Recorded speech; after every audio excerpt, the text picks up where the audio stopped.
அணை கட்டி போரடித்த அப்பன் சுப்பன் காணவில்லை. அன்று முதல் இன்று வரை அக்கரமும் வாழவில்லை. வெட்ட வெட்ட வாழைதான் அது அள்ளித்தரும் வாழ்வைத்தான். வெட்டி போட்ட மண்ணுதான் அதை கட்டி காத்தா பொண்ணுதான். நாம் வாழும் வாழ்வே அது சில காலம்தான்.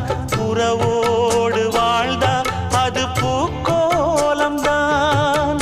கெட்டாலும் பட்டாலும் உன் பேரன்தான்.